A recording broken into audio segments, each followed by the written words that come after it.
Austin. This is your host, Corey Tabor, the Purpose Partner and founder of I Coaching, where we are informing, instructing, and inspiring you to fulfill your purpose. I am so excited to introduce our new podcast, What's Good, Austin, a podcast designed to highlight the good work that people are doing in our community. You know, I've lived in Austin for over 25 years since moving here from Abilene, Texas to attend the University of Texas. Hook 'em horns. I love our community, and I want you to know about many of the good things that are happening in our city. So many of our media outlets thrive on the challenging things that are happening in our city, like record-breaking homicides, a high population of residents experiencing homelessness, and the traffic. Let's not start talking about the traffic. With all the challenges we see on a daily basis, we need a hope shot, something that will inspire us to partner together to see the change we want to see in our city by being the change we want to see in our city. So I will be interviewing people who are doing good work in the business and nonprofit sectors, as well as in our education and faith communities. We might even interview a few celebrities because they tend to love Austin too. There's an often quoted slogan that says, "Keep Austin weird." Well, we're going to keep Austin winning by focusing on the good work we're seeing in our city. Now I need you to go to your preferred podcast platform and subscribe to What's Good Austin. Then share this podcast with your friends, family members, co-workers, and your crazy cousins. Let's kick off 2022 with a bang. Focus on looking forward to seeing the journey that we can have together as we discover what is good in our city and partner together to make Austin even greater. Again, this is your host, Corey Tabor, the Purpose Partner. Until next time, remember to love your family, be a good neighbor, and make a deposit in someone else's life today.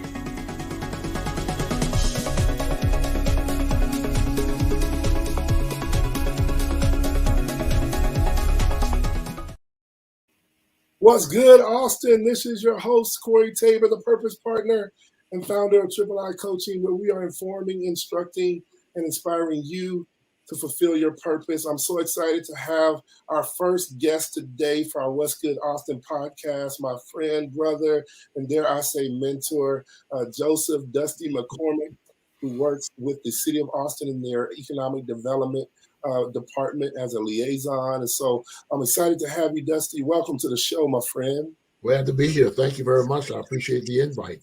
No problem. You are what is good about Austin. And so we're going to start off with our Austin and you rapid fire questions. So these are just some quick questions for people to get to know you real quickly. So tell me, how long have you lived in Austin? Right about almost 32 years. 32 years. Okay. What brought you to Austin? I was leaving San Antonio. I was actually had lost my apartment. I was paying back in those days $250 a month for an apartment. Okay, can you believe that price? $250 a month for an apartment, and I was unemployed or underemployed, I should say, and I lost my apartment, and I needed to find work, and so I headed out, packing my car, and headed north on I-35 on my way to St. Louis. A friend of mine called me on the way and said, "Hey, I think they got a job for you over at the Austin Area Urban League. Why don't you go over there and check it out and see what you can find?" And I did. Got the job on the spot. Hey, and the rest is I've been here the whole time. So it was I think the thing I was supposed to do, but had no idea it was going to transpire the way that it did. Oh man, that is awesome. Well, tell me a little bit about what you love about Austin.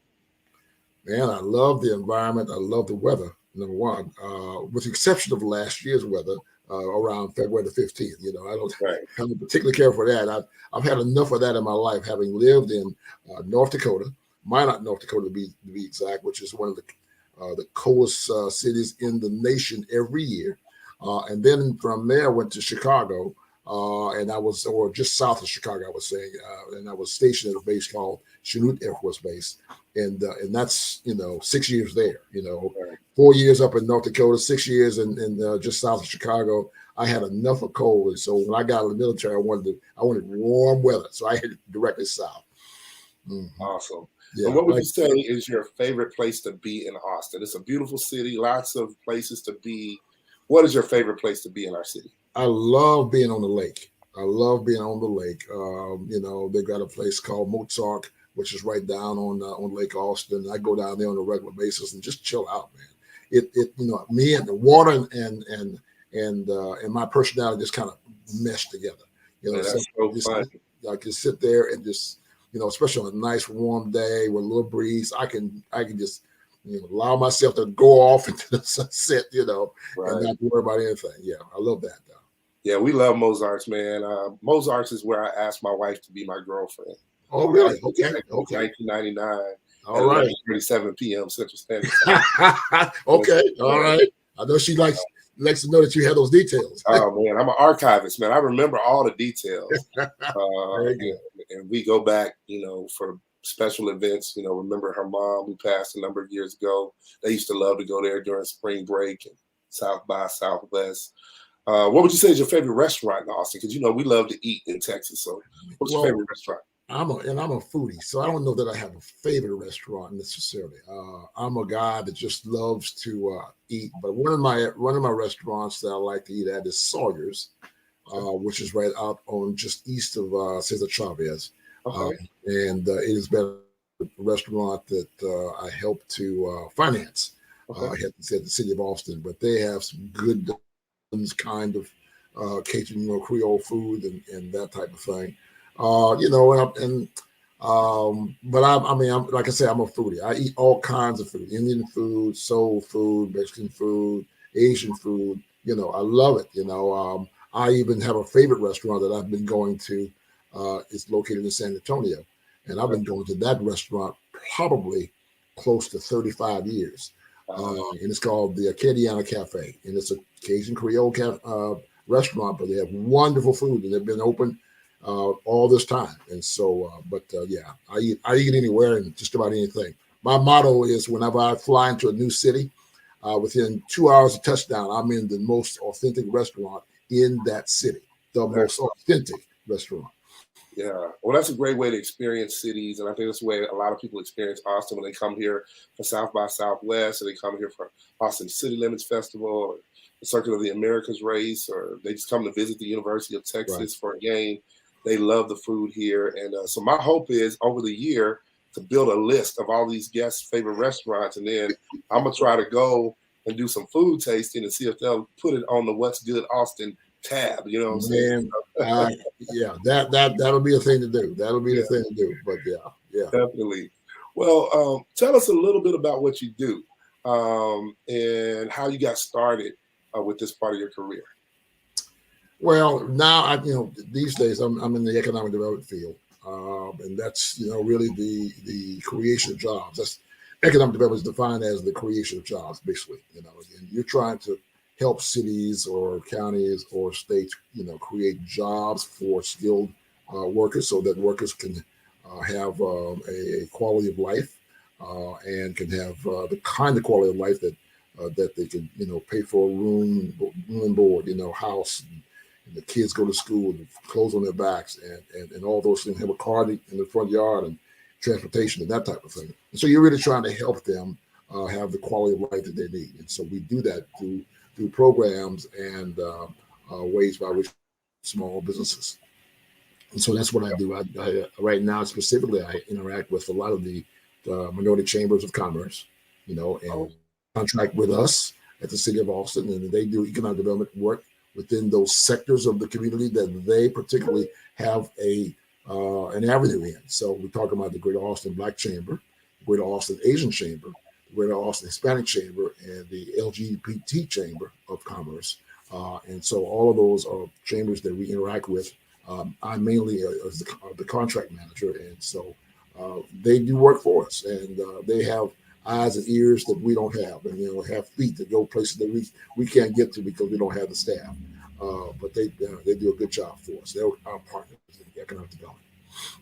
Well, I love that collaboration. I think that is something that this show is about, but it's really something I've been about my whole life. I really believe in partnering with existing organizations to bring about quality work in our community. And so I'm glad that you are able to, as an employee of the city, work with these organizations that are strategically working to reach their community of interest or their focus area and see the transformation there. So tell me a little bit about the critical turning points or point in your life that have placed you on this trajectory. Because you haven't always been doing this role of economic development liaison. Exactly. Yeah, that's a good question. When I came out of college, I was commissioned as a second lieutenant in the Air Force. Okay. So I went into the military, and I spent 11 years in the military. I was a combat crew commander out at Minot Air Force Base, North Dakota. In other words, I turned keys on the missiles and that type of thing. And so we were on alerts on a regular basis. But I did that, and then I went into administration, base administration, into budgeting and administrating of the various of troops and that type of thing. And then I got out after a while, and then. When I got out, I was on the heels of some unfortunate events in my life. First of all, I was separating from the military. Okay, and so being in the military, you sometimes are in a bubble, and you're not necessarily impacted on what the rest of the civilian population is impacted by.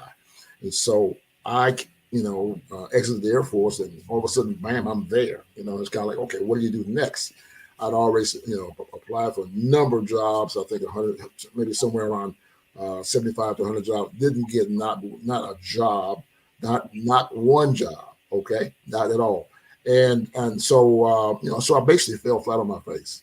And it was on the heels of a divorce at the same time. Okay, changing jobs, industry, so to speak. Didn't get a job. So I fell flat on my face, became homeless. The whole shebang, and that's when I lost my apartment. I was in San Antonio at that time, and but I was on my way trying to get to a certain place in life. And while I was there in San Antonio, I did have a short stint with a nonprofit organization that allowed me to teach some youth, and some of these were at-risk youth that had flunked or had been held back in their grades. 1, 2, and sometimes even 3 years.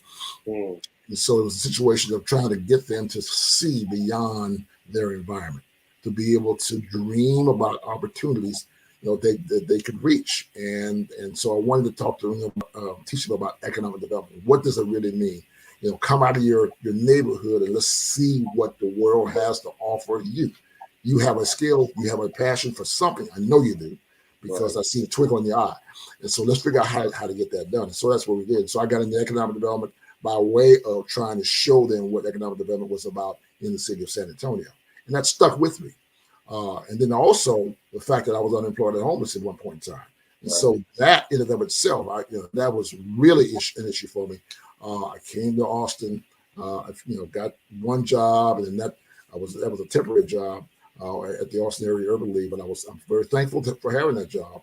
Right. And then I was unemployed again, and then I got on with the state of Texas. And guess what? I was in the Economic Development Department of the state of Texas, and so I was excited to be there. And that's kind of what kind of got me into economic development on that trajectory. I had a passion for creating people who wanted to make it in life. Youth, it matters, youth or adults. At that time, it just didn't matter. I wanted to make sure I was able to help folks. I have a helping kind of attitude. And so economic development was my leverage point to be able to do that. And I could help a lot of folk at the same time. When you turned that crank, it wasn't one of the two, but you get a lot of folks some help by helping 1 or 2 businesses at the same time. Man, that's an amazing story to hear, especially considering just the reality of many people in our communities are literally one check away from experiencing homelessness. And it's something that our city has done some strategic things to try to work towards alleviating and reducing the people that are experiencing that. But what your story shows us is that season is not the end, but it often can be a new beginning with the opportunities that are coming down the pipeline. So talk to me a little bit about the boards that you currently serve on today, and what has caused you to be involved in these boards in particular? Well, I serve on the Mitty Foundation. The Mitty Foundation is a board that is an educational organization. We supply funding for students who are matriculating to college, and many of those students have a disability. And so we're in the process of giving them scholarships to get them where they need to be at. And so it helps me with my youth perspective. I like dealing with youth, and so that's a board I'm excited about being It's also I'm on the National Forum for Black Public Administrators, and so I'm on the national board for that one. And I've been in that organization for a number of years, and that organization is about helping African Americans get to senior level positions in public administration. Having been a chapter president, having been the president of the Council of Presidents, having been now on the national board, I get a chance to develop programs that are nationally recognized and affect some 30 or 40 different chapters across the United States. And so that is an organization I really enjoy.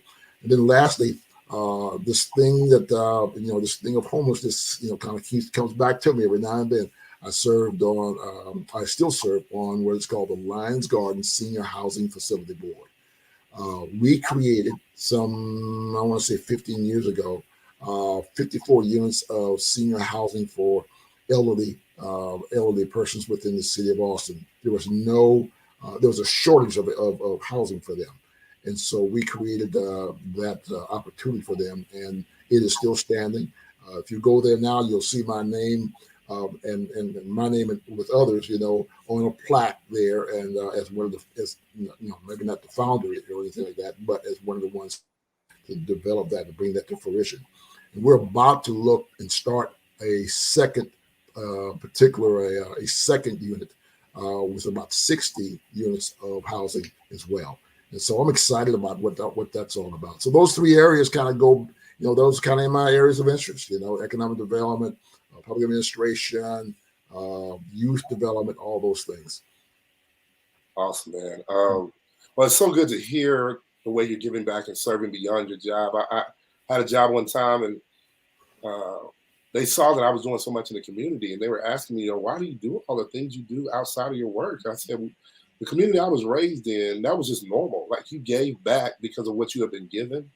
And, I grew up in a family where we went to church 7 days a week. So having a free night in the week to do something, to me, was a privilege, so I could sit on a board here and there and, be able to give back for, a meeting once a month. So I think if all of the people in our city could say yes to one thing that they could commit to beyond their job, giving back to our community, whether it be sitting on a board of directors for a nonprofit or serving on a schoolhouse foundation or participating in a nonprofit in their community, that our city would continue to grow to have the kind of value where we can, again, be the change we want to see in the world.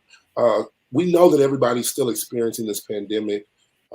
What is Austin doing for businesses around the unemployment issue related to the pandemic, but even beyond the pandemic? Well, we have the City of Austin, Economic Development Department has rolled out about $50 million plus of funding for small businesses, nonprofits, and for as well as employees. We are, attuned to knowing that our small businesses are the bedrock behind which our quality of life for the citizens that we have here in the city. That's what they stand on. And so we are about helping them make it. And so we have done that and we've done it in good fashion. And we're getting ready to reapply for another set of funding so that we can roll out some more money in 2022. We have, if you go to atxrecovers.com, atxrecovers.gov, G-O-V, you'll find that there's about 14 lines of what I call programs that deal with funding for nonprofits or small businesses or employees or whatever it may be. And so there you can find your area of need and you have an area of need, but area of interest, and you can click on there and find a little bit more about what that's all about, and then be able to get some information.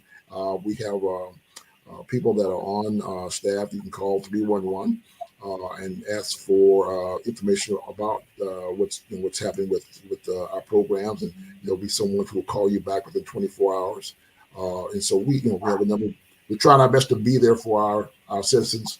There are a lot of hurting people, and we're just trying our best to be there for them. Well, that's great. I mean, I think one of the things we've realized is that this pandemic has highlighted some of the realities that many people have experienced in general. But now folks who have never experienced either job loss or challenges related to that are starting to experience that. And for the Economic Development Department to focus on providing funding, which is often what is needed for these businesses to continue hiring, is great. Right. I want to get into a couple of things related to just kind of what you're going to do moving forward and kind of what you have experienced in your career at this point. Uh, First of all, what role did education play in you getting to where you are today? Well, I went to the HBCU, Fayetteville State University in Fayetteville, North Carolina, and I matriculated through there. When I left there, I had a business degree in hand, and also had a commission as a lieutenant in the military. And so I took that and tried my best to utilize it, and had success in the military, but had to get out as well. And so I exited the military, but I was able to, before I got out, I was able to acquire my Master's of Arts in Business Management. And then after maybe a couple of years after that, I was able to get an MBA, Master's of Business Administration. And so I hold those degrees now, and I'm eyeing the possibility of going back to school at some point in time as well. So, but they played a very good part in my understanding of what, of business, just the operation of business. When I am sitting with a prospect that we want to possibly fund, being able to talk the language and speak the language and understand what that business owner is going through, what some of their needs and that type of thing. I understand that because of that business degree. I'm not saying that someone else would not be able to do that, but that was some of the training that I had, and I was able to bring that to the table. And so those are the kinds of things that I have today, and so I lean on those very heavily. And then in addition, there's economic development training that we are able to take from time to time that helps us learn more about current day businesses and what they're doing these days. And so those things are positive, and it helps us on our professional development. Yeah, I think one of the things I talk about in my coaching program is that education is not just learning information, which I think you're communicating, but it's also learning how to learn so you can continue to educate yourself. Exactly. A business degree from University of Fayetteville, when you received it, would not provide all the information you need today. Right. But when you add the Master of Arts in Business, you add the MBA, and then you add the continuing education with economic development, but just the experience of continuing to do what you do, gleaning information from other people, whether it be clients who are working with the city or just being around people in the sector. There's a formal education role, there's an informal education role. Yes. So much of that, I think, is gleaned from our community. And so what role do you feel like your family and kind of like your extended community growing up played in your ability to be where you are today? My father was a military man, and so I wanted to follow him into the military. But he had one condition. He said, "I was an enlisted person, an enlisted officer in the military, and I want you to be an officer in the military." He says, "The things I had to go through, I don't want you to have to go through." And being in the officer rank would afford you some privileges that he didn't. He said he did not have. He was, he had been working for a famous general, General LeMay, which was one of the famous generals in one of the World Wars. And during the time that the Tuskegee Airmen was up in the air, and he tells a story about that and about how his heart was broken when they grounded the Tuskegee Airmen for no real reason. And so, but it was he was there in the room. He was the orderly. He was the aide for the general. And so he was listening to some of the conversations that were going on around with the big table with all these generals. And so he was able to hear some things and see some things. And but it was I always talk about the fact that there's always a ram in the bush. So the Tuskegee Airmen were escorting our bombers across enemy lines, all right, to do bomb runs, okay? and they grounded them. Well, when they grounded them, other pilots who were non-African American happened to be the ones who were chosen to go up with them. And the bombers, after about 2 or 3 runs, said, "Look, I don't care what you don't like about them. I don't care what they look like. We want them back up escorting us, because when they escort us, we go home." And so they were able to get back up in the air. And he tells that story so proudly. He's gone now, but he tells it so proudly that I never forgot it. And so, it was just those kinds of things that he experienced in life that shaped his view, and it shaped mine. And so he wasn't in business. He wasn't a businessman. My mother was a stay-at-home mother. He was an enlisted man in the military. We traveled though. That was one of the things I got out of being with him. We traveled. I stayed in France for 3 years. I was in Germany for a while. And those experiences outside of the United States, those experiences were good. You get a chance to see a plethora of people who either don't look like you or do look like you, but speak a different language. Right. And you find out what's really important in life. What it really boils down to, you want the same thing they want, and they want the same thing they want out of life, which is, happiness, pursuit of happiness, and quality of life, and that type of thing, really. And so I had a chance to do that, and had some real good friends as I was growing up. And then when I was in the military, I also traveled overseas. I was in Turkey for a year, and I visited Istanbul. And Istanbul, they talk about New York being the melting pot of the world. Got nothing on Istanbul. Wow. That's an old trading post. Okay. Biblical. It's biblical. Right. It's an old trading port. And so when you, it's such a huge city. And then when you stand up kind of away from it on the bluff and look at the city, and over in the distance, you see the nomads coming in on camelback, into the city to get resupplied. And then you see other folks coming into, and then you see every complexion of person, every eye shape, every hair texture, anything you can imagine, and the combination thereof. Wow! Because they're coming from Europe, they're coming from Africa, and they're coming from the Asian continent as well. And so they're all there, Wow. And it was quite an education. That's awesome. I tell people all the time, traveling is a gift of education that you don't want to deny your children. I've already been thinking through steps to get my kids to different places, because I know how much, as I was in high school before I got on a plane. Right. I went to a workshop conference as a young congressman for a National Youth Leadership Conference in Washington, D.C. Had to wear a suit every day.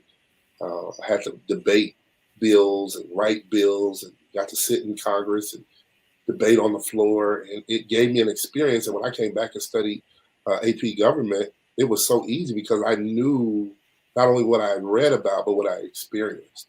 Yes. So for you, I'm sure the geography of Turkey and France and Germany, when you have lived there, knowing where those places are on the map and seeing the world outside of a U.S. perspective, right, I think is always beautiful. And with Austin growing so uniquely from an international perspective, my pastor basically said, we don't have to go to the world because the world is coming to Austin. And so when you go to different parts of our city, you are seeing just the diversity of the city from an international perspective that is exciting as well. Well, we're going to close out with a couple of questions about your future. What do you want your legacy to be? When you think about the end of your career and then at the end of your life, like what would you want your legacy to be? Well, I didn't talk about my calling into the gospel. I am a preacher of the gospel. I'm a licensed and ordained minister, and so doing economic development and preaching the gospel are the two things I want to do the rest of my life. Yeah. They both help. They both help the human person that is here, and in my preaching, I'm able to help them in their moral compass, in their drive and where they're going, and to help them in the things that they do and how they look at other folks and how they treat other people, as well as where they go in terms of their everlasting life. Okay, because there is a life after this, And so I'm able to do that. So it's economic development. I'm helping them in their current life, but in the gospel and helping them in the everlasting life. And so those are the two things I really want to do. I just want to help people get from point A to point B, and if I can help in some kind of way, get them along the way, that's what I want to do. I mean, we deal with. I mean, I'm all about being effective in my programs. I have to deal with some folks who are efficient, okay, but efficiency has its place. It does. But if efficiency is all that we do and we're not being effective, guess what? We're not applying the things that we could. We're not helping that person who's sitting across that desk that says, "Hey, I need help. Can you help me?" And so I want to be able to help folks. And so that's one of the reasons why I do what I do. So good, man. I think that balance of meeting people's physical and spiritual needs is so much of what the Bible teaches about. You see Jesus seeing that people are hungry. He takes 2 fish, 5 loaves, feeds them, and then he shares the gospel. And so that's a great combination of skills and gifts and positioning that you've been given. What would you say is next for you in Austin as you think about kind of next season in your life? What's next for you? Well, I don't know yet. I mean, I leave it up to the Lord to guide and order my footsteps. I'm always open for opportunities. Maybe more opportunities at the city of Austin that I'm looking forward to. Or someplace else. I'm not sure yet, but wherever I'm going, it's always going to be dealing with economic development and dealing in preaching the gospel. Those are the two things I want to do. So I won't be too far from that. Wherever I go, I won't be too far from that. Right. And probably administration into the business somewhere, working for a city or county or whatever that may be. Gotcha. Well, where can people find you if they want to hear more about you, if they want to invite you to preach at their church, if they want to get you on their podcast? Where can people find you? You can find me at. I can give you. I'll give you my private email address for those who want to invite me to preach. DustyMC7@gmail.com. DustyMC7@gmail.com. All right, and that's a way you can get to me. You got it perfectly. I'm on LinkedIn as well. I can easily be found on LinkedIn, Joseph C. Dusty, and just leave it at that, and you'll find me. Right. And they can connect with me there as well. But if you want, with regard to the city of Austin, my number is 512-974-6390. Love to talk to you about business. Love to talk to you about how we can help you in your business. Love to introduce our programs to you, introduce you to our other staff members that we have, because we have some brilliant staff members who are doing great and wonderful things, and they're just as committed just as I am, And so we like doing that, and so we'd love to be able to talk to someone about their business endeavors and where they want to go. That's great. Well, I appreciate you being on the podcast today. I did want to reiterate the website you talked about, ATX Recovers. Go there and get access to the resources that are available. So many people in our community don't take advantage of resources that are out there, and they go unused, or people get them who may not fully need them. So please, if you're listening to this podcast and you want to be able to get the help, support to invest in you while you're developing your business in this season, you want to take advantage of that. Also, just appreciate your educational journey, your life story, that so many people, I believe, can relate to, and the commitment you've had over the last number of years to the city of Austin. And so look forward to the ways that you will impact the city in the days ahead. We do want to let you know this podcast is aired every Friday on my YouTube, on Facebook, and on Twitter at 8:30 a.m. And so if you know of people in Austin that you think we should be interviewing about what's good in Austin in the education area, faith, fame, somebody who's famous, also community, and the business sector. Those are the ones we're focusing on a monthly basis, and we look forward to having more individuals pop on. So we want to encourage you. My book is coming out. So you go to CoreyTabor.com/book launch. Okay. Take advantage of the new book that is coming out, Prioritize for Your Purpose, Ordering Your Life to Be Extraordinary. It is going to be a life-changing resource to help people discover why they're here and how they can maximize their life and make it happen. And then I want to definitely encourage you to go and subscribe to the podcast. If you haven't subscribed already, everyone, go ahead and go to Spotify, go to iTunes, go to Google, all of the different channels that are out there, platforms that are out there, in order to be able to get your option to What's Good Austin. So this is Corey Tabor, your host, the Purpose Partner. And until next time, remember to love your family, be a good neighbor, and make a deposit in someone else's life.